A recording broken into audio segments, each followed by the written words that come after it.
Hey folks, Storm and Norman here. How's everybody doing today? Hey, I don't have any music for you today, but I'm going to tell you a couple of stories.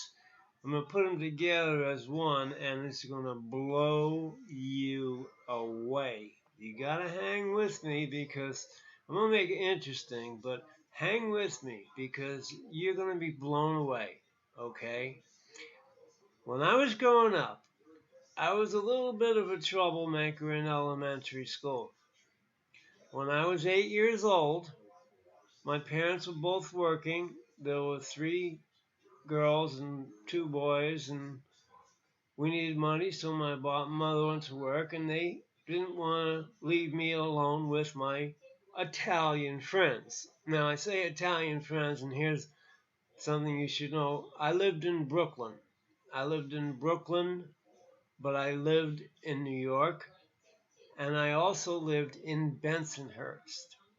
Now, if you know anything about Brooklyn, it's pretty much divided into sections. There's X amount of streets that are Puerto Ricans, X amount of streets that are blacks, X amount of streets that are Jews, X amount of streets, Borough Park, X amount of streets that are Italian, X amount of streets that are Irish. You have the Bar District. It's really kind of interesting in Bensonhurst. I lived in the mafia section, in the Italian section, okay?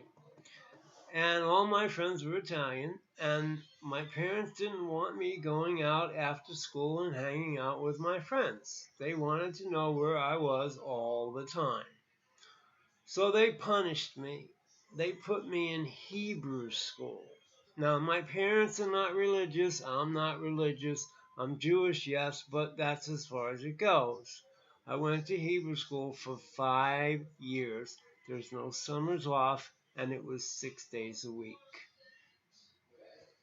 They punished me. All my Italian friends were out playing stickball and baseball, and I was in Hebrew school. And it didn't matter because I wasn't really learning anything, except for the last year I learned my bar mitzvah speech, and I went up and sang it. And that was the whole big deal.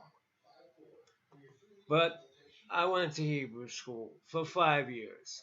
And every year we went from first grade to second grade to third grade to fourth grade to fifth grade. But it was always the same people in the same class. And there was a clique of girls in the class, and there were some guys in the class. There was one guy in particular, we'll call him H, and he always sat in the very first row, in the very first seat, right by the door. When the bell rang, he was the first one out of the room. And he told me that. He said, I sit by the door so I can be the first one out when the bell rings. Now, this guy was a stocky guy, a big guy. And at that age, I was kind of naive and young, and, I didn't know much. I became friends with him, you know. The only thing that people found different about him was his voice. He had this very, very hoarse like a frog voice. I can't talk. I can't even try and talk like him. I mean, really deep voice. But it didn't bother me. Well, anyway, one day I went to his house with him, or I met him at his house, and he lived with his mother alone. And he lived alone with his mother. And I hung out with him for a little while, and then he asked me if I was gay. And I said, you kidding me? I don't even know anything about sex. He said, well, I'm gay. I like guys. And I said, well, hey, I'm not. Thank you, but no thank you. So I left his house, and we kind of never really talked anymore after that. I graduated Hebrew school. I did my bar mitzvah speech. I started hanging out with a guy who I knew when before I went to Hebrew school. I used to play with him in his father's store. His father, I lived on 83rd Street. His father had a store on 84th Street. It was an upholstery store. And he had all kinds of couches and sofas and beds and upholstery that he fixed. He fixed upholstery and sewing machines and everything. Uh, and my friend A, we used to play as kids. We used to play hide and seek as kids, and I always found places to hide in that big store.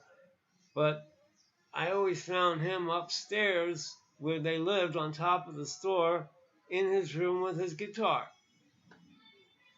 Now, this store was right next to a Jewish synagogue. Now, I went to the one on 79th Street. That was a big one. That had a school. This was just a synagogue on 84th Street, right next to the furniture store. Okay. A's father was the cantor. The cantor is the guy who sings at the services. Okay. So I hung out with him as kids. When I graduated Hebrew school, I ran into him again, and we started hanging out a little bit.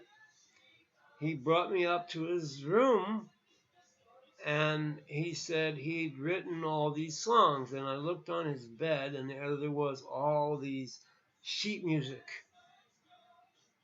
It was covering his bed, all this sheet music, all these songs. And I said, "Did you write these?" And he said, "Yeah." He said, "Pick one." And I picked one, and he played it for me. And I thought that was fantastic.